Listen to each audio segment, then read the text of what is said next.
أعوذ بالله من الشيطان الرجيم بسم الله الرحمن الرحيم اللهم صل على محمد وعلى آل محمد صلى الله عليه وسلم تسليم. Et nous allons commencer ce prêche sans remercier Allah subhanahu wa ta'ala qui m'a fait don de cette belle journée de jeudi. Allah subhanahu wa ta'ala, c'est lui qui détient nos âmes, à celui qui appartient tout ce qui est dans les cieux et sur la terre et entre les deux, le maître de Yaoum al-Qiyama, celui qui nous a fait don de notre nom prophète Mohammed alayhi salatu wassalam comme miséricorde à toute l'humanité. Nous lui rendons grâce et je prie Allah subhanahu wa ta'ala d'accorder sa miséricorde, sa grâce et sa lumière à notre nom prophète Mohammed sallallahu alayhi wa sallam, à sa famille et à ses sahaba et aussi à tous ceux qui nous ont précédés dans la foi. Alors je dis salam alaikum wa rahmatullahi ta'ala wa barakatuh à vous qui êtes là et à toute la Humma. Alhamdulillah Rabbil Alamin. Nous sommes jeudi aujourd'hui et c'est vraiment une grâce. Mais comme vous pouvez le savoir, le temps passe assez vite. Hier j'étais à la mosquée et je pensais que c'était jeudi hier. On me dit non, c'est mercredi. Donc, le temps est en train de passer, les gens sont en train de mourir tous les jours que Dieu fait. Et quand on se réveille et on se voit en bonne santé, on doit dire Alhamdulillah Rabbil Alamin parce qu'il n'y a rien qu'on puisse donner à Allah subhanahu wa ta'ala pour bénéficier de ça. Parce que notre argent n'est pas suffisant pour nous acheter un jour de plus. Et ceux qui nous ont précédés aussi dans la foi n'ont pratiquement rien fait à Allah pour partir aussitôt. Tout est régi selon un temps, selon une loi qu'on appelle la loi de la prédestination. Quand il est temps, tu dois partir. Allah l'a dit, quand il est temps, il ne va pas être ajourné, il ne va pas être reculé d'une minute ou d'une seconde.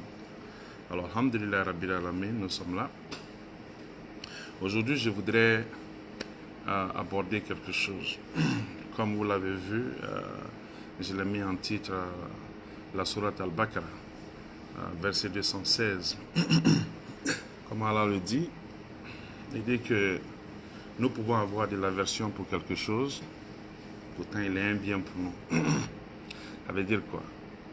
Ça veut dire que souvent il y a des choses que nous détestons, il y a des choses que nous n'aimons pas du tout. Pourtant, dans le fond, ces choses-là peuvent être très très bien pour nous. Il y a des choses pour lesquelles nous sommes prêts à mourir, mais wallahi, ces choses-là ne sont pas bonnes pour nous. Et ça, c'est pratiquement ce que nous vivons tous les jours. Et c'est vraiment dommage, parce que c'est un calcul qui est assez simple. Mais comme naturellement, nous-mêmes en tant qu'êtres humains, nous sommes têtus, nous ne voulons que ce que nous voulons quand nous le voulons. Et pourtant, ce que tu veux, sans le savoir, ce que tu veux avec toute ta force, ce que tu veux avec toute ton énergie, sans le savoir, ça peut être un mal pour toi. Ça te plaît très bien. Je peux prendre ça sur le plan professionnel, sur le plan comment dirais-je, amical, sur le plan intime, même sur le plan du mariage. Je connais pas mal d'amis personnellement, en grandissant, qui ont commencé à consommer l'alcool ou à fumer la cigarette parce qu'ils étaient stressés. Stressés pourquoi? Ce n'était pas le boulot, ce n'était pas les études. Il y en a qui étaient stressés simplement parce qu'ils avaient du mal à contrôler leurs copines. J'en connais personnellement. Personnellement, j'en connais et plein qui ont commencé à consommer l'alcool, à fumer la cigarette, même à fumer le joint. Et tu leur poses la question de savoir, mais Joe, tu ne faisais pas ça avant, qu'est-ce qui se passe? Joe, ma go me rend malade. Je suis stressé, tu n'as pas idée.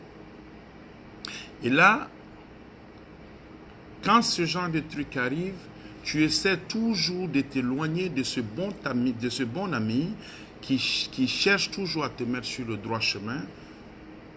Et tu vas te mettre dans un groupe d'amis qui décidément qui te feront savoir, des amis qui te feront savoir, Joe, si tu es trop stressé, bois un coup, bois un verre, ça va te passer.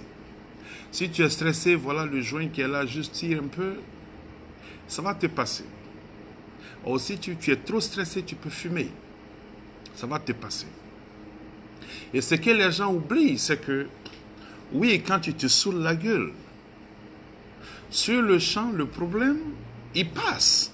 Parce que tu es inconscient, tu es saoulé.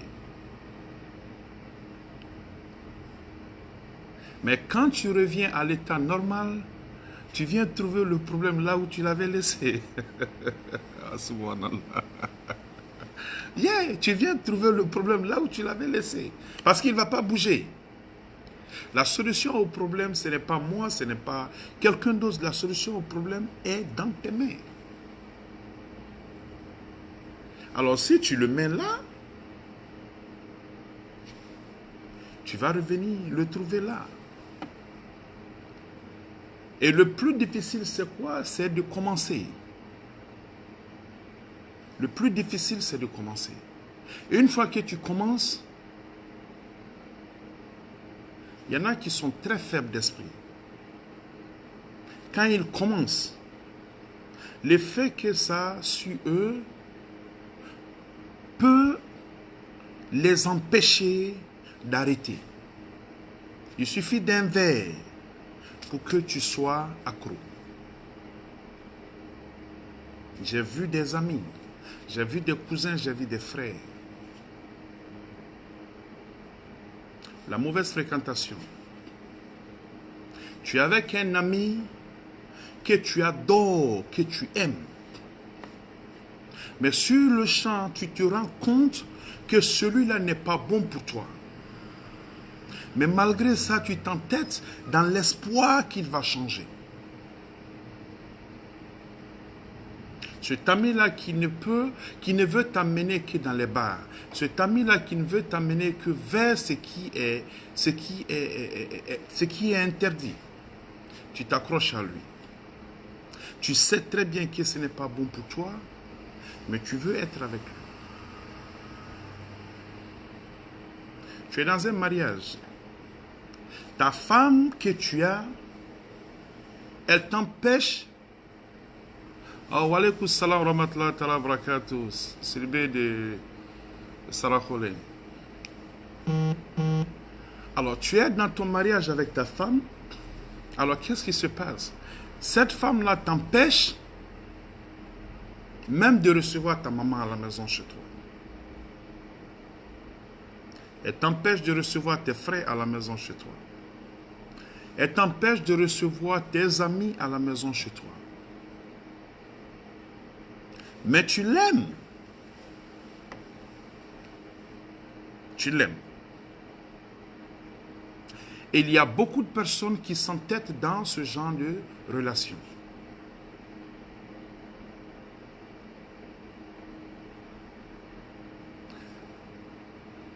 Dans un mariage où je n'ai pas le droit de recevoir mes parents, où je n'ai pas le droit de recevoir mes amis, je n'ai pas le droit d'être moi, d'être un membre actif de la communauté.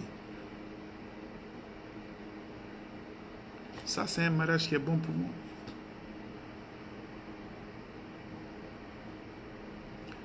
Il y a question.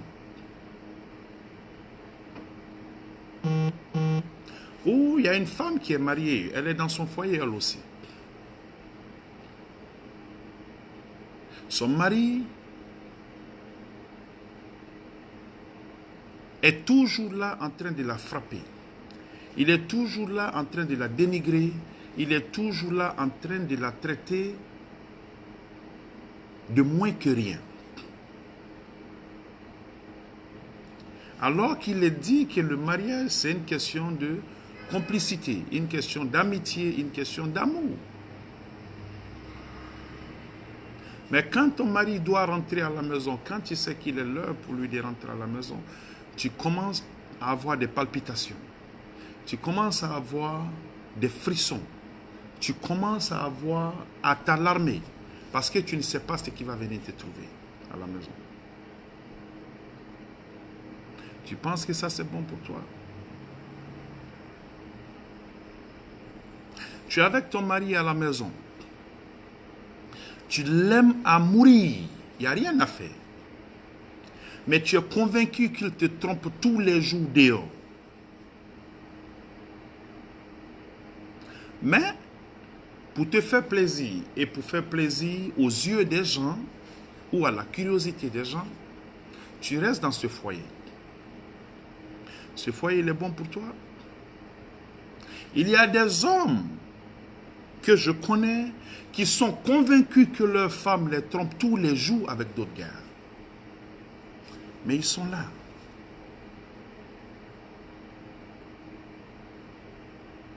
Ça, c'est bon pour toi.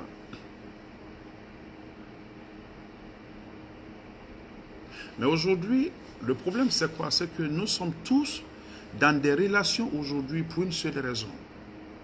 Pour le m'as-tu vu? 90% des gens.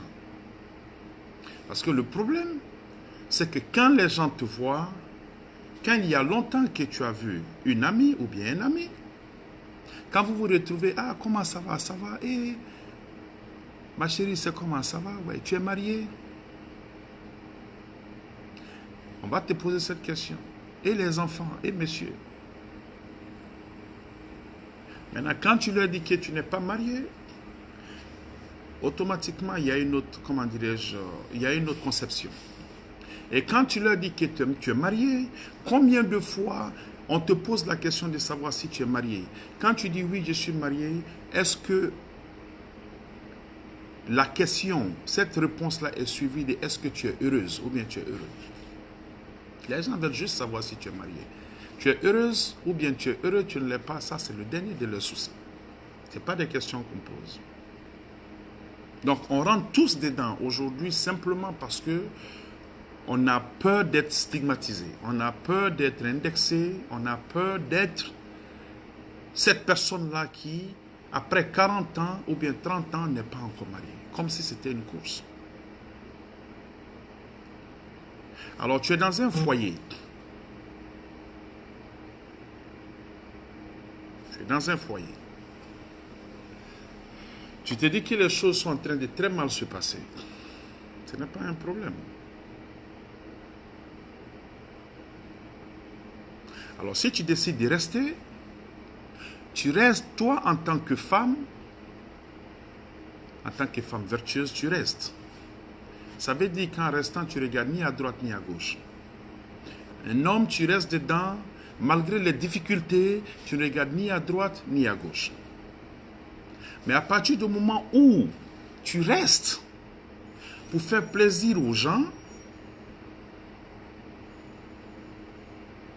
et tu fais la même chose que ta femme est en train de faire, ou bien tu fais la même chose que ton mari est en train de faire, ça, ce n'est pas une relation, ce n'est pas quelque chose qui est bon pour toi.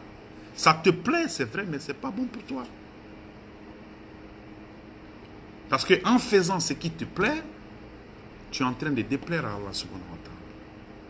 Tu es en train de violer certains codes d'Allah subhanahu wa ta'ala. Donc en ce moment-là, cette relation qui te plaît à 100%, Joe, elle n'est pas bonne pour toi. Tu le sais. Dans tout ce que tu es, que ce soit au boulot, que ce soit n'importe où, à partir du moment où toi-même tu sais que ça commence à te sortir des normes, ça veut dire qu'il est temps pour toi de paquer, de plier et puis de partir. Mais les gens ne comprendront pas. C'est comme quelqu'un qui boit l'alcool. Tu lui dis, il est malade. Pour commencer, il est malade. Tu lui dis que l'alcool que tu es en train de boire, c'est pas bon. Et il le sait pertinemment. Mais il le boit quand même. Il fume la cigarette. Tu lui fais savoir que ce que tu es en train de fumer, ce n'est pas bon. Parce qu'aujourd'hui, pour éviter tous les problèmes, pour éviter tous les, comment dirais-je, pour éviter tous les problèmes judiciaires, Vous lisez sur tous les paquets de cigarettes, il est écrit, que ce soit en anglais ou que ce soit en français. On te dit que ce produit est nuisible pour ta santé. Ça veut dire que tu fumes, tu achètes, tout en sachant que ce que tu es en train d'acheter et consommer est nuisible pour toi. Quel est ce fumeur-là qui ne sait pas ça? Quel est celui qui boit l'alcool, ce qu'on appelle liqueur, même que ce soit la bière? Quelqu'un qui fait ça, qui ne sait pas parmi ces gens-là que ça peut conduire à leur destruction? Mais est-ce que tu peux les convaincre d'arrêter? Et le plus souvent, quand ça ne va pas, on veut toujours faire porter le chapeau à Allah. Ou aux gens qui sont à côté de nous. Oh, c'est lui-là qui m'a mis dans ça. Non. Tu es grand. C'est pourquoi Allah a dit au prophète sallallahu alayhi wa sallam, il dit que ta mission, c'est de transmettre le message. Ta mission, c'est de transmettre le message. Ce n'est pas d'imposer quoi que ce soit à qui que ce soit. C'est qu'on appelle, en bon anglais, free will. Nous avons le choix, nous avons l'habilité de faire tout ce qui nous plaît. Nous avons l'habilité de prendre nos décisions à nous-mêmes. Alors, tout ce que je fais, je suis responsable à partir du moment où j'ai atteint la puberté. Parce que le jour de Yaoum al-Kiyama, ce n'est pas ma mère, qu'elle repose en paix, ce n'est pas quelqu'un d'autre qui va venir porter mon fardeau, c'est moi.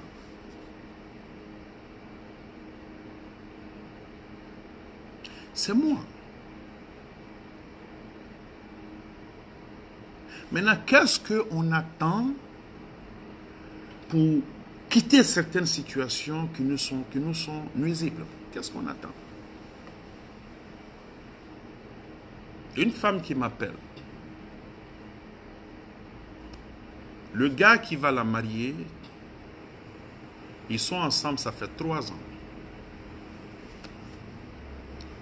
Maintenant, au moment où les gars ont décidé de faire le mariage, il s'est avéré que celui-là n'a pas enceinté quelqu'un d'autre. Il a enceinté la femme de son propre frère. Maintenant, elle m'appelle pour me demander quelle est cette situation. Moi, je lui dis quoi? Quelqu'un qui veut te marier. Il t'a trompé pendant 3 ans. Il t'a frappé, il t'a maltraité. Et pour mettre la cerise sur le gâteau, ou bien la fraise sur le gâteau, il va enceinter la femme de son propre frère.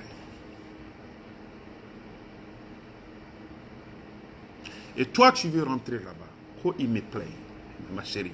Tu n'as pas besoin de moi pour te dire il faut rentrer ou bien ne pas rentrer. S'il te plaît, si tu penses que ça t'arrange, mais il faut partir. Ce n'est pas moi, Karim, qui vais te dire de ne pas rentrer. Mais un gars comme ça, un ami à moi, une amie à moi, je te dirais ne va pas. Parce qu'il n'a aucune décence, celui-là. Il n'a aucune décence. Il n'a aucune pudeur. Il n'a aucune intégrité. Il n'a aucune dignité. Si c'est ma réponse que tu veux, c'est ce que je vais te donner. Maintenant, si tu t'entêtes pour entrer là-bas, mais tout ce que tu vas endurer là-bas comme problème, maman, ce n'est pas moi, ce n'est pas ta mère, ce n'est pas la société, ce n'est même pas le gars qui va te faire endurer ces problèmes, c'est toi-même, parce que tu as vu et tu es rentré là-dedans.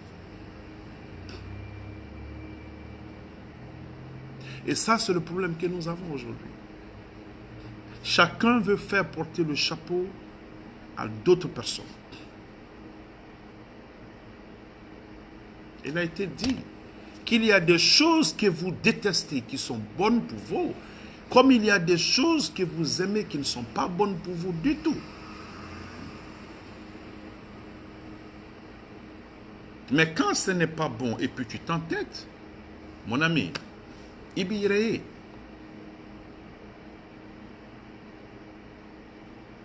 Ibireye, ça, c'est ta décision à toi. Quand tu n'es pas encore rentré, c'est une autre chose. Mais quand tu es rentré, ça aussi c'est une autre chose.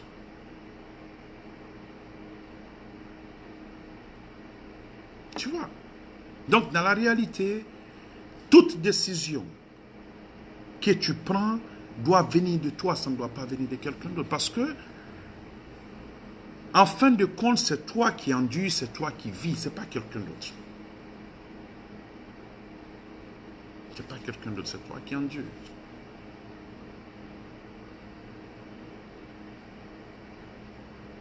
Donc,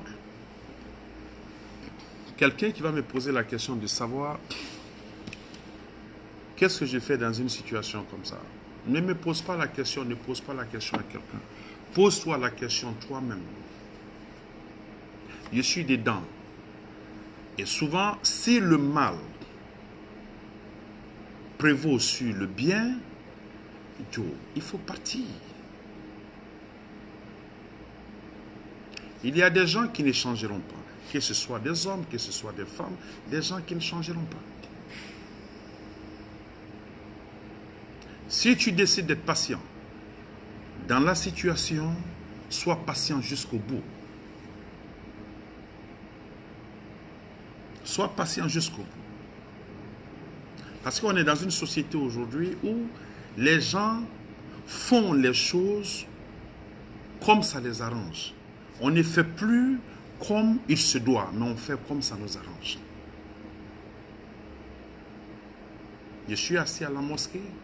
La dernière fois, on m'appelle pour me poser, pour m'expliquer un problème. Un seul monsieur, le même mari, qui a marié deux sœurs de même père. Pas de même mère, mais de même père. Et des musulmans. Deux sœurs de même père.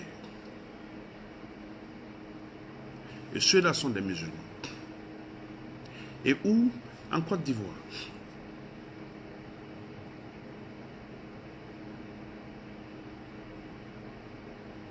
Maintenant, les imams qui ont célébré ce mariage-là, je veux qu'ils me disent,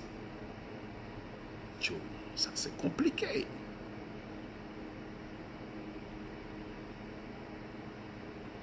Tu peux marier une sœur après la mort de l'autre.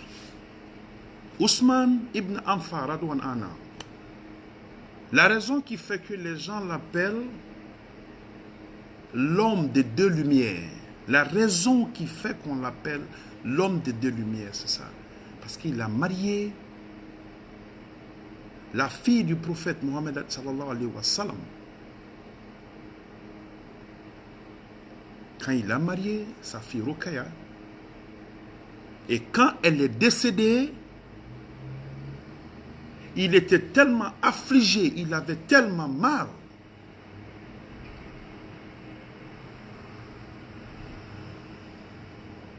Que le prophète, sallallahu alayhi wa sallam, lui a donné Kulthum avec la même main, avec le même furunafur. Et ça, c'était après la mort de Rukaya. Que Dieu soit satisfait de tous. Et quand elle est décédée, le prophète sallallahu alayhi wa sallam a dit quoi? Il dit, Wallahi, si j'avais 40 filles, je te les aurais données autant qu'elles étaient.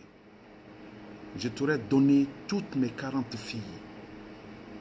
Si l'autre mourait, je t'aurais donné l'autre, je t'aurais donné l'autre, je t'aurais donné l'autre, jusqu'à ce que mes 40 filles finissent.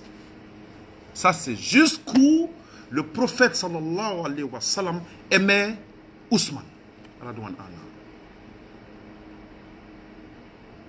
Tellement il aimait.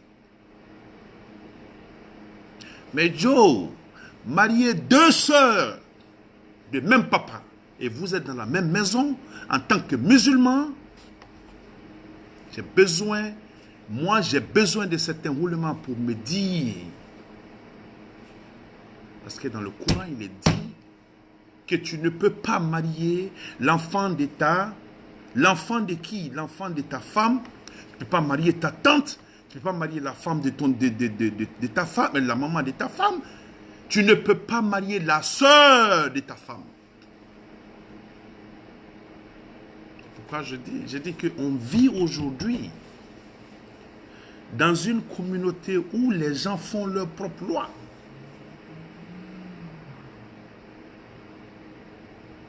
Où les gens font leur propre loi. Oh, alaikum salam wa barakatuh. Ma soeur Odia Keita, comment ça va? J'espère que toi et les enfants, vous allez bien, à la grâce d'Allah. Vous voyez? Deux sœurs, avec le même mari, des musulmans.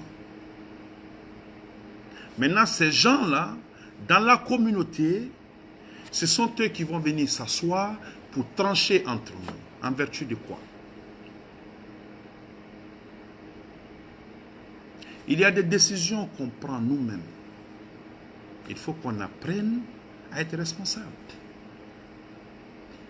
Allah l'a dit clairement. Il y a des choses qui vous plaisent, qui ne sont pas bonnes pour vous du tout. Comme il y a des choses que vous n'aimez pas, mais qui sont bien pour vous. Alors tu pries Allah subhanahu wa ta'ala quand tu fais face à une situation qui est difficile. Parce que Allah l'a dit, il dit je sais pendant que vous ne savez pas. Alors quand tu fais face à une situation comme ça, tu fais quoi? Tu prends et puis tu remets ça à Allah subhanahu wa ta'ala pour qu'il puisse t'aider à prendre ta décision à toi.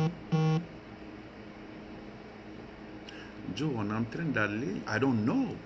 I have no idea where we're going from here. Je n'ai aucune idée d'où nous partons ou bien où nous partons d'ici.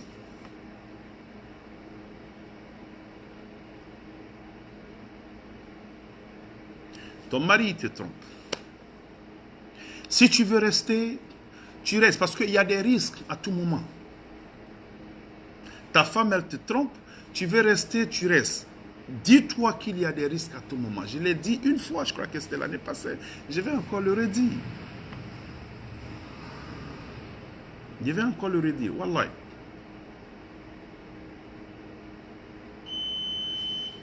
Un homme, il est dans son foyer avec sa femme. Écoutez très bien, c'est une chaîne en fait.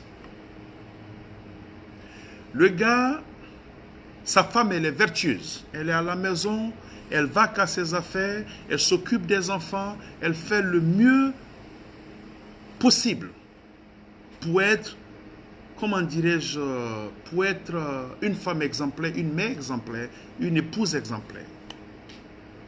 Elle ne regarde ni à gauche ni à droite. Maintenant, l'homme, c'est un babatier, un grotto, quelqu'un, ça va un peu chez lui. Dans le quartier ou dans la ville, il a 2 ou 3 copines qui l'entretiennent. Et une relation, souvent, après 1 an, vous devenez tellement confortable que souvent les gens n'utilisent plus de préservatifs. Parce que chez nous, on voit. C'est un plaisir pour quelqu'un de dire que oh, Joe, je suis marié, mais les enfants qui sont ici, là, sont mes enfants que j'ai eu dehors. Chez nous, ça se fait. Et c'est un plaisir, c'est comme si c'est un honneur pour le gars de dire ça. Ça dit que tu vas faire tes enfants dehors pendant que tu es marié et tu envoies ces enfants à la maison. Et tu imposes à la femme de se taire et de les accepter. En vertu de quoi? En vertu de la culture ou bien de la religion?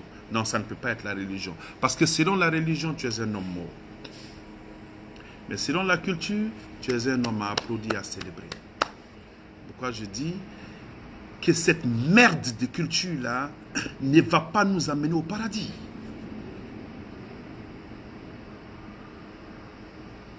Cette merde de culture, quelle qu'elle soit, ne va pas nous amener au paradis.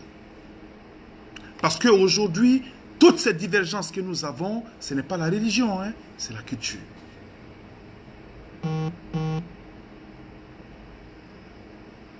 Parce que la religion ne va pas, moi, Karim, en tant que malinqué, m'empêcher de marier une peule. À partir du moment où nous sommes tous musulmans, la religion ne m'empêchera pas de marier une peule. La religion n'empêchera pas un peul non plus de marier une malinquée ou bien une soussou. Mais c'est la culture qui, quand ces gens-là sont prêts à se marier, les gens sortent avec des imbécilités de part et d'autre pour venir dire non, ils ne peuvent pas se marier. C'est cette même culture qui fait que quelqu'un qui dit un co comme moi dira que parce que toi tu es diabaté, tu ne peux pas marier une kaba, ou bien parce que tu es kamara, tu ne peux pas marier une djarasuba. Pourtant, vous parlez tous la même langue. La religion ne va pas t'interdire de faire ça. Les gens à la mosquée vont te demander, les musulmans ou bien les musulmans? Oui, envoyez ce que vous devez envoyer. Le contrat de mariage, tout et tout. Vous vous aimez, c'est bon. On vous présente les lois et puis après vous vous mariez. Ça, c'est la dîne. Mais la culture peut nous empêcher de nous marier même si nous nous aimons. Voyez un peu. Donc, ce gars-là, ce connard qui est marié avec sa femme, il est en train d'entretenir plus de 3 filles dehors. Écoutez très bien ça. Ces 3 filles, naturellement, il n'a pas le temps pour elles à tout moment. Et ces femmes-là, qu'est-ce qui se passe? Salam alaikum, Cheikh Mohamed Adli. Alhamdulillah Rabbil Alamin. I'm very pleased to have you among us. And it's always a pleasure to have you here. And may Allah continue to bless you for everything you're doing for the Ummah and for me particularly. Thank you very much, and may Allah bless you with a long and healthy life, Inch'Allah. Amen. Alors, comme je le disais, le gars, il entretient ces filles-là, il n'a pas le temps pour toutes ces filles. Il y a des moments où ces filles-là ont envie de lui. Mais malheureusement, il est à la maison parce qu'après 19h, il rentre. Ou bien après 20h, il rentre à la maison. Ça, c'est ceux qui sont conscients, d'une manière ou d'une autre. Ceux qui ne le sont pas, laissent leur femme à la maison, ils rentrent à la maison après minuit. Et la femme ne peut rien dire. Et comme je le dis, une relation après 1 an, vous devenez beaucoup confortable. Donc les préservatifs, on n'en utilise plus. Alors ces 3 filles dehors, elles ont chacune un petit copain. Elles ont leur petit copain. Parce que toi, d'une manière ou d'une autre, si tu penses qu'elles t'aiment, elles ne t'aiment pas, elles sont là parce que tu les entretiens financièrement. Grâce à toi, elles arrivent à nourrir leur famille et puis elles arrivent à atteindre leurs objectifs. Donc, elles ont ce petit copain-là qu'elles aiment. Ces petits copains savent aussi que ces filles-là qui ne travaillent pas, qui arrivent à les aider, sont elles aussi, elles sont sponsorisées par des gens qui abusent d'elles. Donc ces petits copains-là aussi, soit ils ont des grandes dames, ou bien ils ont d'autres copines aussi. Donc à travers toi, ce con dont je suis en train de parler, ta pauvre femme à la maison est en train de coucher avec toute la ville. À travers toi seulement. La pauvre femme est en train de coucher avec toute la ville. Elle est seule à la maison, dans son lit. Elle ne fait l'amour qu'avec toi, qui est son mari. Mais à travers toi, elle est en train de coucher avec tout le monde. Parce que les gens que toi tu as, elles aussi, elles ont leurs gars. Leurs gars ont des go. Ces go-là ont des gars. Et la chaîne tourne. Je vous jure, c'est comme ce chapelet. Ça commence ici. Ça commence ici. Ça commence là. Ici, ça commence comme ça et puis après, ça revient encore ici. Au point de départ.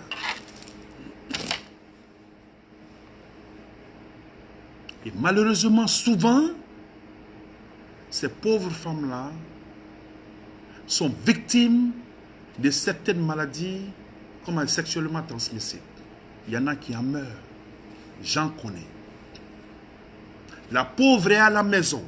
Elle n'est allée nulle part, mais elle est atteinte du VIH ou bien elle est atteinte du sida. Et si elle n'est pas forte, si son système immunitaire n'est pas fort, qu'est-ce qui se passe? Elle meurt. Et le gars continue sa vie. Aujourd'hui, en Côte d'Ivoire et en Guinée, tu ne peux pas parler. Pratiquement tout le monde est infecté. Mais ta femme, connaissant ton train de vie, ne peut pas te dire « Ah, bébé, tu sais quoi, je vais utiliser le préservatif. » Elle te dit ça, soit tu vas la défigurer, ou bien tu vas prendre ses bagages pour jeter dehors.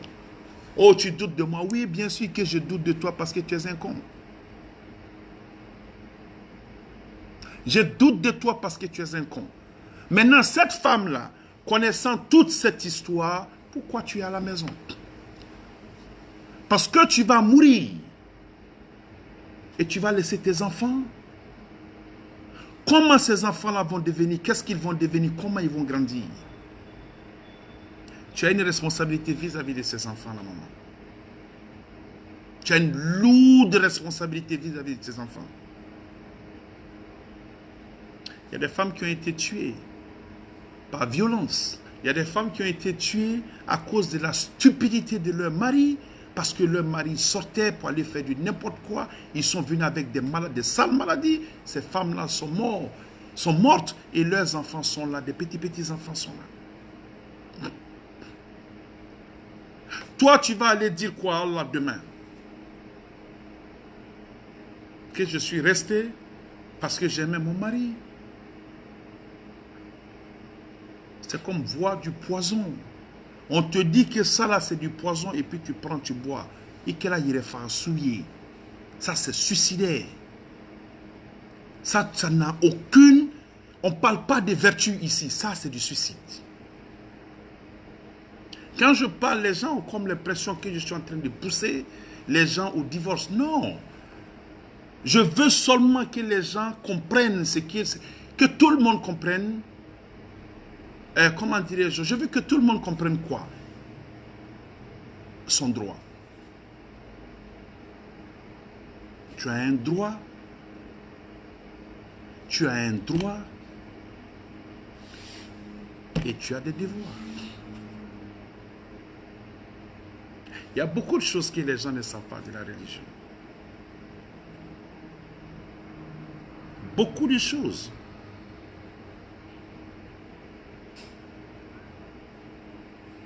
Oh. Donc les responsabilités nous reviennent d'une manière ou d'une autre. Comme il a été dit, il y a des choses qui vous plaisent, qui ne sont pas bonnes pour vous. Et comme il y a des choses qui ne vous plaisent pas, mais qui sont bonnes pour vous. Alors quand tu te retrouves à la croisée du chemin, tu fais quoi? Tu demandes à Allah de t'aider.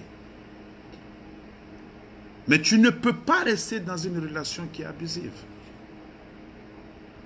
Même en tant qu'ami, un ami qui me prend et qui ne me conduit que vers ce qui n'est pas bon, Joe, je ne suis pas obligé. L'amitié est un choix. Le mariage est un choix, ce n'est pas une obligation. Le mariage ne fait pas partie des piliers de l'islam.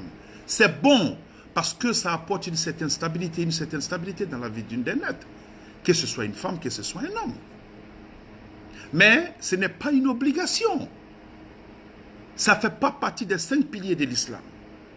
Alors si tu es dedans, que tu te rends compte que ça ne marche pas, c'est là que tu te dis que oui, le divorce est une option. It's that simple. Ça, c'est aussi simple que ça.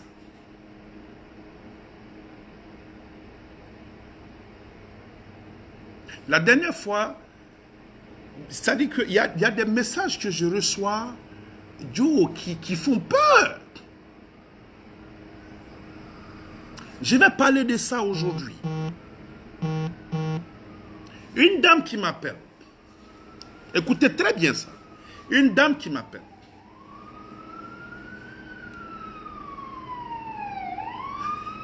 Qui me dit que son mari, en tant que musulman,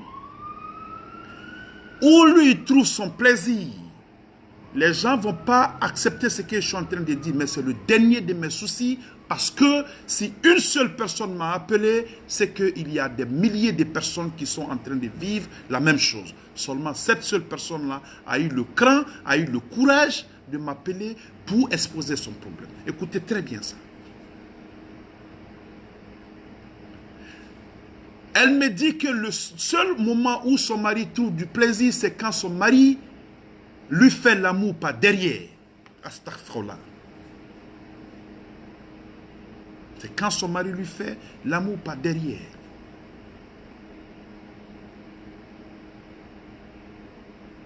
Je lui demande par derrière, qu'est-ce que tu veux dire? Elle me dit par l'anus. Subhanallah. Et ce monsieur, j'ai vu sa photo. Mais quand vous le voyez, il n'y a pas quelqu'un que vous allez respecter plus que lui.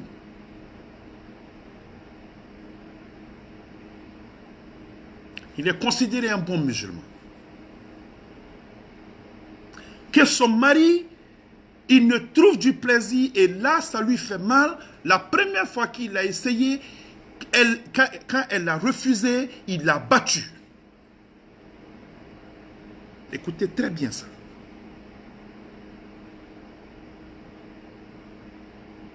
Il l'a battu. Il a déstabilisé et puis il a abusé d'elle. Depuis ça, il ne veut plus aller de façon naturelle. Il veut aller de ce côté. Elle m'appelle, elle pleure. Elle dit, Oustaz, qu'est-ce que je fais? Il dit, ton mari c'est un animal. Comme ça, je lui ai dit. Il dit, ton mari c'est un animal. Si tu ne sais pas, tu ne sais pas. Mais à partir du moment où tu sais et tu le fais, tu es un animal. C'est aussi simple que ça. Maintenant, Allah, ce n'est pas nous. Il y a dans le Coran des sourates qui nous, des ayats qui nous parlent de ça. Où Allah dit que ta femme est comme ton champ. Tu y vas quand tu veux et comme tu veux. Ça veut dire quoi? Il y a des gens qui ont eu à me poser la question. Elle est comme ton champ, comme ta plantation. Tu y vas quand tu veux et comme tu veux. Tu peux faire l'amour à ta femme comme tu veux. Tant que c'est dans les normes. Allah l'a dit, subhanahu wa ta'ala. Et le prophète alayhi salatu wa salam, il y avait une Ansar qui était mariée à quelqu'un. Et les Juifs, dans le temps, je suis en train de parler ici conformément au Tafsir Ibn Kathir. Alors, cette juif-là, il y a des juifs au temps du prophète sallallahu alayhi wa sallam à Madina qui disaient que quand tu fais l'amour par derrière, l'enfant venait comme un enfant, comme on le dit, born, qui a un œil qui va de l'autre côté. Mais quand ces gens-là parlaient par derrière, ils ne parlaient pas par l'anus. Ils parlaient de la position par derrière. Alors cet Ansar a refusé de faire l'amour avec son mari par derrière, pas par l'anus, par la position renversée. Alors elle allait voir l'une des femmes du prophète sallallahu alayhi wa sallam. Quand elle allait la voir, elle n'a pas pu lui expliquer, la femme lui a dit, attendons que le prophète sallallahu alayhi wa sallam vienne. Quand le prophète sallallahu alayhi wa sallam est venu, la femme l'a vu, elle n'a pas pu, elle a eu honte. Alors elle est partie. Et là, c'est la femme du prophète sallallahu alayhi wa sallam qui lui a posé la question. Que la femme a refusé. Alors le prophète sallallahu alayhi wa sallam a dit quoi? Il dit, il faut la comme réprimander. Ça dit que, oui, parce qu'elle avait tort. Ou on te dit que tu peux faire l'amour avec ta femme dans n'importe quelle position, tant que c'est pas où ça doit passer, par le vagin. N'importe quelle position tu veux, tu peux faire l'amour à ta femme, tant que c'est dans le vagin. Ce n'est pas moi qui le dis, c'est le prophète sallallahu alayhi wa sallam qui le dit. Mais pour dire que tu dois faire l'amour à ta femme, pas à son anus.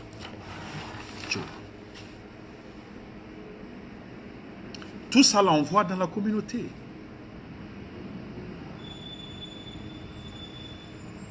On voit tout ça dans la communauté. Et il y a ces femmes-là qui subissent ce genre de trucs, mais qui ont honte parce qu'elles se disent, est-ce que je peux parler de ça à ma mère? Est-ce que je peux parler de ça à mon papa? Est-ce que je peux aller exposer ce problème-là à mon imam? Sans être jugé, sans être traité de mauvaise femme. Oui, tu peux exposer ce problème-là à ton imam, bien sûr. Tu peux exposer ça à ta mère, bien sûr. Tu peux exposer ça à ton père, bien sûr. Parce que si ton père, si tes parents et l'imam, ils sont tous des bons musulmans, quand tu vas venir avec ce problème-là à la maison pour en parler, qu'est-ce qui va se passer? Ils vont appeler le monsieur pour lui dire, on t'a donné notre fille parce que tu es musulman. Alors fais l'amour avec elle en tant que musulman. Si tu ne peux pas, il faut nous redonner notre fille. Parce qu'il y a des choses que tu vas accepter qui, le jour de la résurrection, Joe, les personnes pour lesquelles tu as accepté ces choses-là ne pourront pas intercéder pour toi le jour de la résurrection. Ces gens-là seront très très occupés avec leurs propres problèmes.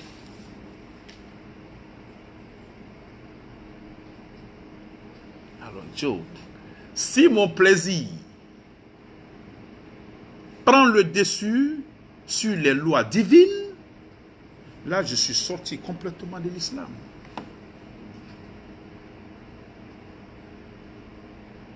C'est vrai qu'Allah pardonne, mais il y a des choses qui sont interdites de toute façon.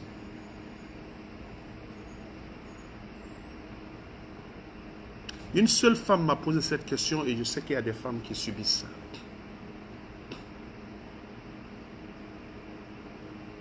Vous n'êtes pas obligé.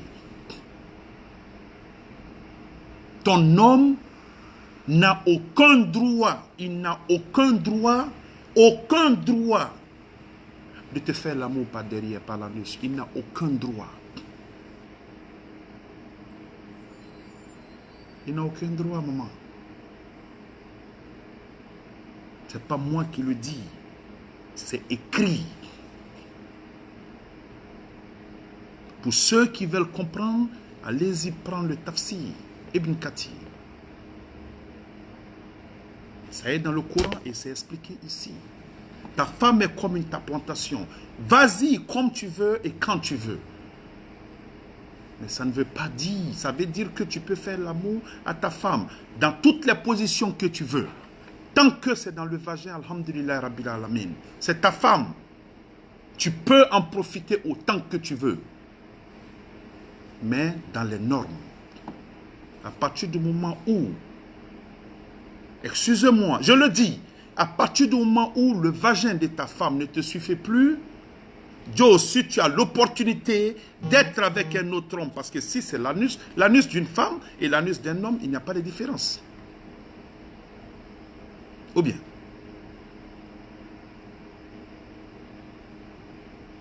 il ne faut pas que les gens me blâment. Je dois adresser parce que quelqu'un doit au moins parler de ça.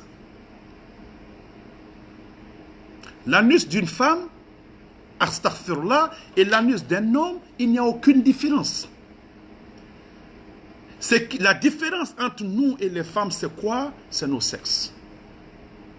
Quand on fait l'amour, ça c'est la différence. Mais à partir du moment où le sexe de la femme, qui t'est, comment dirais-je, qui t'est permis, qui t'est halal, à partir du moment où tu trouves que toi, tu ne trouves plus de plaisir là-bas, tu vas aller par derrière, mais si tu trouves un homme, tu vas aller par derrière.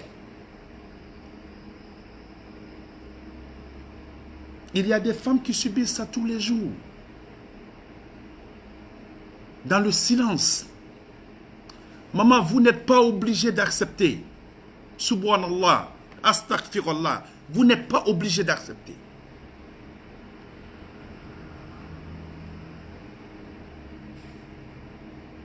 Shaitan lui-même, à partir du moment où tu fais ça, lui, il te fuit.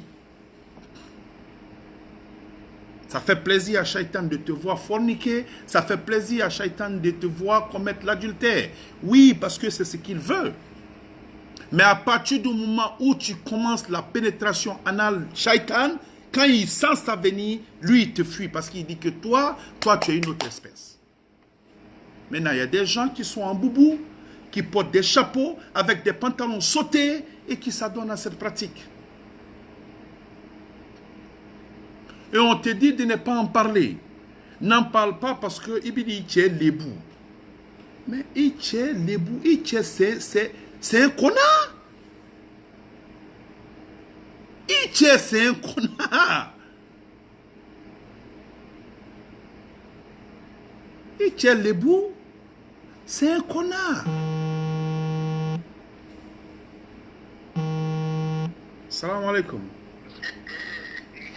Non, je te vois en ligne. Je vois que tu es en train de me regarder, tu m'appelles. Je te rappelle si j'ai fini ton dit. Pardon. Voyez, ton mari, c'est un connard. Et le connard, il a besoin d'être exposé. Quelqu'un doit en parler pour que la communauté tout entière, même pas pour ce monsieur, mais que la communauté se rende compte que c'est quelque chose qui ne se fait pas. Alors si on va me peindre aujourd'hui en noir, parce que je suis en train de parler de ça, le noir c'est petit, allez chercher du charbon pour verser sur moi, parce que je m'en fous. C'est le dernier de mes soucis. S'il y a des gens qui vont arrêter de m'écouter à partir d'aujourd'hui à cause de ça, enlevez-moi parmi vos amis sur Facebook. Parce que vous n'êtes pas pour la vérité. Si vous voulez, si les gens pensent que je suis là pour dire ce qui va leur plaire, ah non, vous vous trompez. Ceux qui me connaissent, ils savent. Si à partir de ce prêche, il y a des gens, des conservateurs, des soi-disant conservateurs, qui vont dire non, tu as dit ça, à partir d'aujourd'hui, on a perdu toute crédibilité. Enlevez-moi parmi vos amis, ne me suivez plus. I don't care. Parce que ce que je dis, ça vient de ça. Ce que je dis, ça vient de ça. Et parmi tous ces petits imams qui sont ici, aucun d'entre eux ne peut se mesurer à celui-là. Ibn Kathir, aucun. Donc si je prends quelque chose de ce livre pour venir prêcher, s'il y a des gens qui vont m'indexer ou bien me mettre une croix sur moi, power to you, ou bien ça c'est votre affaire à vous. Ça c'est le dernier de mes soucis. Mais l'amour par derrière, par l'anus, c'est big no-no.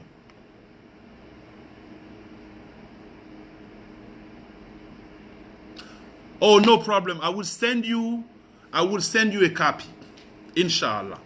It's not just one though. Bilgisa, it's not just one. This is one, and it's book 1 to 10. It's book 1 to 10. To send it to you is going to be a hassle. But if you want, after this, you and I, we can talk, inshallah.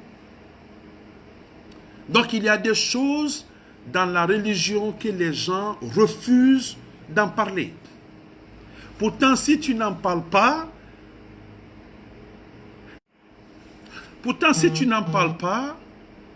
la communauté n'en saura pas. Donc il y a des choses que nous aimons. Tu peux voir une femme, elle est belle, elle te plaît, tu veux d'elle, mais wallahi, elle n'est pas bonne pour toi. Comme tu vois un homme, il est beau, il est éduqué, il a tout, mais wallahi, il n'est pas bon pour toi. Alors je demande à Allah subhanahu wa ta'ala de nous bénir avec ce qui nous sera profitable dans ce monde et dans l'au-delà. C'est ça, quand tu demandes, quand on dit Rabbana atina fi dunya hasanatan wa fil akhirati hasanatan wa qina adhaban. C'est ça, Allah, bénis-moi avec ce qu'il y a de bon dans ce monde et dans le monde de demain, et quoi? Et préserve-moi du châtiment de l'enfer. C'est tout. Tu ne connais pas deux doigts. Ce seul doigt-là, ça suffit pour toi. Tu peux vivre ta vie avec ça. Donc il y a des choses que tu peux accepter comme il y a des choses que tu ne peux pas. connais des gens qui me disent, non, quand tu fais l'amour à ta femme, comment dirais-je, tu dois rester couché. Non, si tu veux retourner ta femme, c'est pas moi qui le dis, c'est écrit. C'est le prophète sallallahu alayhi wa sallam qui l'a dit. Si tu veux faire l'amour à ta femme pendant qu'elle est couchée sur son dos, tant mieux. Si tu veux lui faire l'amour pendant qu'elle est retournée sur ses pieds et tu veux la pénétrer par son vagin, par derrière, pas par son anus, ça aussi c'est bon. Faire l'amour à ta femme dans n'importe quelle position tu veux, tant que ce n'est pas par son anus. Donc les soi-disant conservateurs, laissez les gens dormir. Pardon, on a sommeil. Ne nous embrouillez pas avec des histoires debout dormir. We ain't got no time for that. On ne peut plus parler à la mosquée, on ne peut plus parler s'asseoir, on ne peut plus aller s'asseoir et puis discuter certaines choses. Pourquoi? Parce que les gens ont peur. Dès que tu ouvres la bouche, il y a problème. Dès que tu ouvres la bouche, tu as problème. Si les gens veulent que je parle des droits que la femme a sur l'homme, ici par exemple,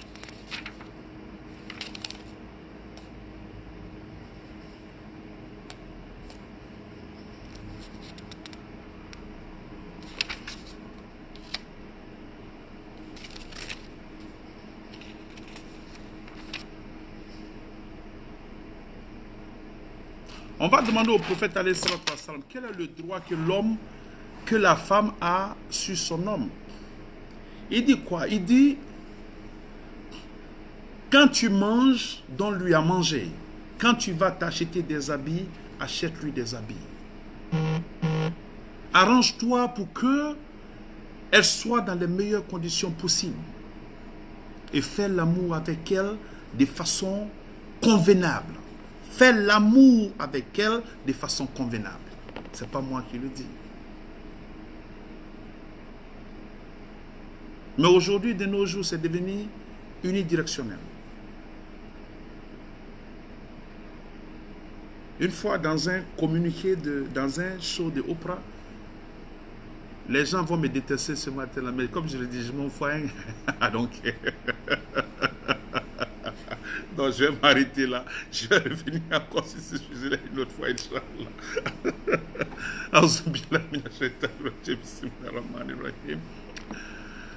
Alors, faisons toujours ce qui nous arrange.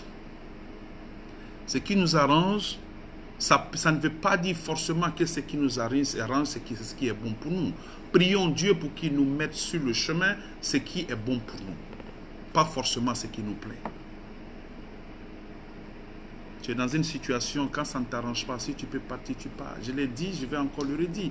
J'ai dit qu'il faut partir quand l'eau n'atteint qu'à la cheville. Quand l'eau n'atteint que la cheville, tu peux partir. Pourquoi? Parce que c'est comme une mare. Quand tu es en train de partir, au fur et à mesure que tu avances, quand tu mets les pieds dedans, tu vois le sable. Tu vois le sable, c'est comme la mer, tu vois le sable, tu es en train de partir, l'eau est juste à ta cheville. En ce moment, tu peux courir, tu peux galoper. Mais quand tu avances, au fur et à mesure que tu avances, l'eau monte. Ça atteint, ça dépasse les chevilles, ça atteint quoi? Ça atteint, comment dirais-je, le tibia, et puis après ça atteint le genou.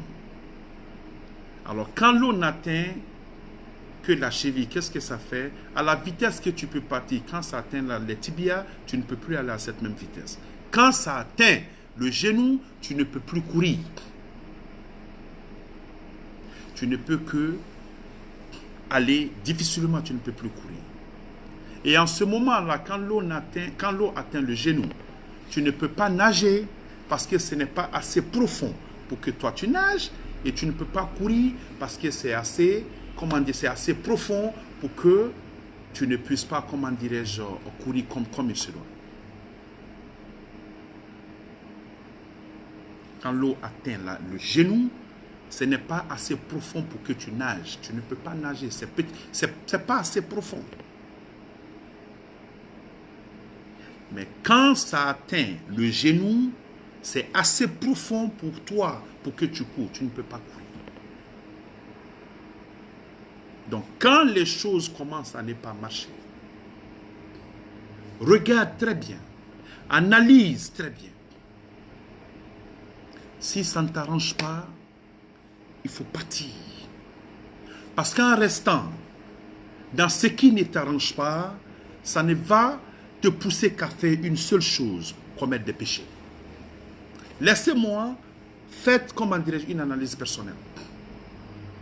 Quelque chose qui ne t'arrange pas. Ta femme, elle te rend la vie impossible. Et l'homme, il se dit, ma femme, elle me rend la vie impossible, c'est à cause de ça que je sors pour aller forniquer, pour aller commettre l'adultère. Elle te rend la vie impossible, tu as essayé d'arranger, ça n'a pas marché. À partir du moment où tu sors pour aller trouver une autre copine dehors, tu es un homme mort, conformément à la charia. Mais comme aucun de ces pays, aucun de nos pays, aujourd'hui n'applique la charia, ce n'est pas un problème.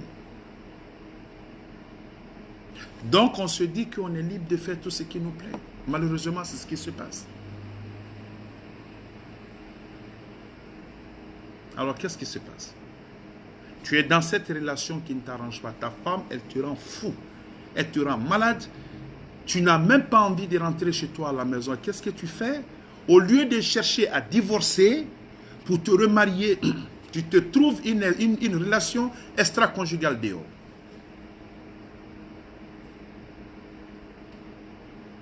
Là, tu commences à entretenir des relations dehors. En ce moment-là, toi, tu es où? Tu es mieux que ta femme qui te rend la vie difficile à la maison? Non, tu n'es pas mieux qu'elle. Parce que le péché qu'elle a, c'est ce qu'elle est en train de te faire. Et toi, le péché que tu commets est plus grave que ce qu'elle te fait subir à la maison. Parce que ce qu'elle te fait, par la loi, ça ne peut pas, ça ne doit pas nous amener à la tuer. Mais ce que toi tu fais dehors par la loi, par la charia, toi tu dois mourir. Qu'est-ce qui est plus grave? Ton homme, il te trompe, il te rend la vie impossible, il te rend la vie désagréable. Tu veux rester, maman, c'est ton problème à toi. Mais tu veux partir, pars, il n'y a aucun blâme contre toi. Parce que si tu restes, que tu te trouves un petit pompier dehors, ce n'est pas un problème.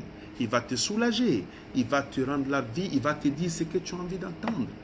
Mais maman, toi tu deviens pire que ton mari qui te maltraite à la maison. On n'a pas à blâmer tes parents, on n'a pas à blâmer ton mari, on n'a pas à blâmer qui que ce soit parce que ton mari te fait subir, mais il ne sait pas que tu le trompes. Il te fait subir, jamais ton mari qui te fait souffrir va te demander d'aller coucher avec quelqu'un d'autre dehors. En ce moment-là, toi, tu deviens pire qu'eux. Donc, il y a des relations que nous aimons qui ne nous arrangent pas. Tant que tu peux t'en éloigner, fais-le. C'est bon pour toi. Combien de femmes ont quitté leur mari ici à New York ou en Europe qui sont allées trouver des hommes aussi bien qui se sont occupés d'elles, qui leur ont fait savoir leur vraie valeur, leur vraie qualité, qui leur ont fait savoir jusqu'où elles sont importantes, jusqu'où elles sont bonnes. Combien? Il y en a beaucoup, on ne peut pas les compter.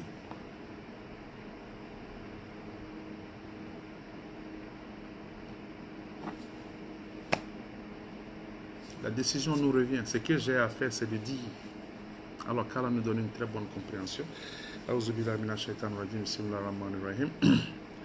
اللهم صل على محمد وعلى ال محمد كما صليت على ابراهيم وعلى ال ابراهيم وبارك على محمد وعلى ال محمد كما باركت على ابراهيم وعلى ال ابراهيم في العالمين انك حميد مجيد اعوذ بالله من الشيطان الرجيم بسم الله الرحمن الرحيم الله لا اله الا هو القيوم لا تاخذه سنه ولا نوم له ما في السماوات وما في الارض من ذا الذي يشفع عنده بيده يعلم ما بين وكالفم ولا يؤوده بشيء من علمه الا بما شاء وسع كرسيه السماوات والارض ولا يؤوده حفظهما أول العلي العظيم بسم الله الرحمن الرحيم قل هو الله أحد الله الصمد لم يلد ولم يولد ولم يكن له كفوا أحد قل هو الله أحد الله الصمد لم يلد ولم يولد ولم يكن له كفوا أحد قل هو الله أحد الله الصمد لم يلد ولم يولد ولم يكن له كفوا أحد بسم الله الرحمن الرحيم قل أعوذ برب الفلق من شر ما خلق من شر غاسق إذا وقب ومن شر نفاثات في العقد ومن شر حاسد إذا حسد قل أعوذ برب الفلق من شر ما خلق من شر غاسق إذا وقب ومن شر نفاثات في العقد ومن شر حاسد إذا حسد قل أعوذ برب الفلق من شر ما خلق من شر غاسق إذا وقب ومن شر نفاثات في العقد ومن شر حاسد إذا حسد بسم الله الرحمن الرحيم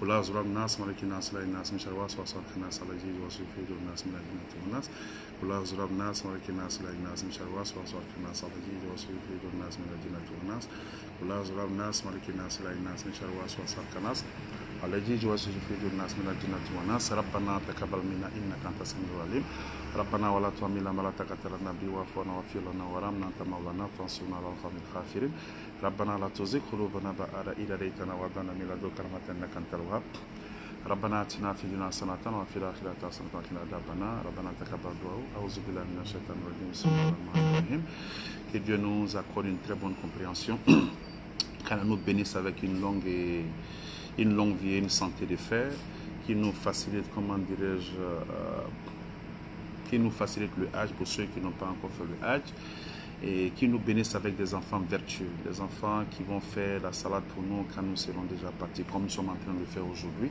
pour nos parents qui nous ont précédés dans la foi. Qu'Allah bénisse tous les couples qui sont en train de traverser des moments difficiles avec qu'Allah bénisse tous les couples avec sa sakina, avec beaucoup de compréhension et beaucoup de sabbat. Et que ceux qui n'ont pas encore compris la religion, qu'Allah ouvre leur cœur, Ya Allah, pour avoir une meilleure compréhension. Et que les prêches que nous sommes en train de faire, que ce soit moi et tous les autres qui sont en train de prêcher, qu'Allah donne la bonne compréhension à tous ceux qui sont en train de nous écouter. Et qu'Allah nous bénisse, nous les hommes qui ne sommes pas mariés, avec des femmes vertueuses. Et qu'Allah bénisse les femmes, nos sœurs, avec des hommes vertueux, des hommes qui vont vraiment les honorer, Inch'Allah, Amen, qui vont les aimer, les respecter, conformément à la loi, conformément à la sunna du prophète, sallallahu alayhi wa sallam. Et que les couples qui n'ont pas encore d'enfants, Ya Allah, qu'Allah les bénisse avec des enfants vertueux. Et qu'Allah pardonne à notre noble prophète Mohammed, sallallahu alayhi wa sallam, à sa famille, à ses sahaba et à tous ceux qui nous ont précédés dans la foi. Qu'Allah leur accorde Janatul Firdaus, qu'Allah leur accorde sa lumière, sa miséricorde et ses bienfaits là où ils sont jusqu'au jour de la résurrection. Et que nous qui sommes ici, qu'Allah nous donne une très bonne fin, cette fin-là qui est destinée aux vertueux, avec pour dernière parole, La ilaha illallah, Muhammad Rasulullah sallallahu alayhi wa sallam. Qu'Allah nous facilite l'accomplissement des 5 prières journalières, qu'Allah nous éloigne de la consommation de l'alcool et de la drogue, qu'Allah nous éloigne de tout ce qui est mauvais, tout ce qui nous sera, comment dirais-je, détestable dans cette vie et dans l'au-delà, qu'Allah nous en éloigne. Alors qu'Allah nous bénisse avec tout ce qui est bon dans ce monde et dans l'au-delà, Inch'Allah, Amin. Que ce soit le travail, que ce soit les relations intimes, les relations amicales, tout et tout. Que tout ce qui est bon pour nous, Ya Allah, qu'Allah nous bénisse avec ça et qui nous protège contre tout ce qui est mauvais, Ya Allah, Amin. Qu'Allah nous protège de la grande honte, qu'Allah nous protège de l'ignominie, Inch'Allah, Amin. Et qu'Allah ouvre nos cœurs, qu'Allah ouvre nos cœurs, qu'Allah ouvre nos cœurs, qu'Allah bénisse aussi, Ya Allah, ceux qui sont malades, qui soient à l'hôpital ou qui soient sur pied, avec une santé, une meilleure santé. Allah qui a soigné Sayyidina Ayyub, sallallahu alayhi wa sallam, Ya Allah, que ce même Allah, qui est le guérisseur par excellence, donne la santé à tous ceux qui sont malades. Et tous ceux qui traversent des moments difficiles, Ya Allah, comme on le dit, Allah, Moussa, sallallahu alayhi wa sallam, avait dit, dans la sourate Qasas, au verset 23 ou 24, où il a dit, ah Allah, Ya Allah, j'ai grand besoin du bien que tu feras descendre vers moi. Et Allah, par sa miséricorde, a répondu à Moussa, sallallahu alayhi wa sallam, en ce moment. Alors que Dieu, dans sa miséricorde, dans sa mansuétude, dans sa grandeur, nous vienne en aide, nous qui sommes tous en train de traverser des moments difficiles. Les prophètes d'Allah, subhanahu wa ta'ala, et de tous les prophètes, sallallahu alayhi wa sallam, il y a eu des moments difficiles pour eux tous. Ils ont demandé à Allah et Allah leur est venu en aide. Alors nous demandons à Allah et nous prions Allah subhanahu wa ta'ala pour l'amour du prophète sallallahu alayhi wa sallam de nous venir en aide et de nous sortir des situations difficiles que nous sommes en train de traverser. Qu'Allah nous donne une très bonne compréhension. Assalamu alaikum wa rahmatullahi ta'ala wa barakatuh. Inch'Allah, peut-être que demain vendredi encore on va se retrouver et mon inbox est ouvert pour tout débat. Et si les gens ont vraiment besoin de débats, comment dirais-je, questions-réponses, tout ça, juste demandez-moi et je serai prêt à le faire pour vous, Inch'Allah. Donc, s'il y a des questions, vous pouvez venir. Si c'est des questions intimes, il n'y a pas de problème, on pourra. Si vous voulez aussi que ces questions-là, la réponse puisse, comment dirais-je, si vous voulez que la réponse bénéficie, par exemple, soit bénéfique à tout le monde, vous me posez ces questions-là et puis on va les répondre ici devant tout le monde. Et Inch'Allah, vous aurez votre récompense. Moi, j'aurai ma récompense et tous ceux qui vont aussi, Inch'Allah, appliquer ces réponses-là à la lettre, comme ça a été dit par la sunna du prophète Mohammed sallallahu alayhi wa sallam et par le Coran. Et aussi, ils auront leur bénéfice, Inch'Allah. Amen. Donc, allez, on se retrouve plus tard, Inch'Allah. Salam alaikum wa rahmatullahi wa barakatuh.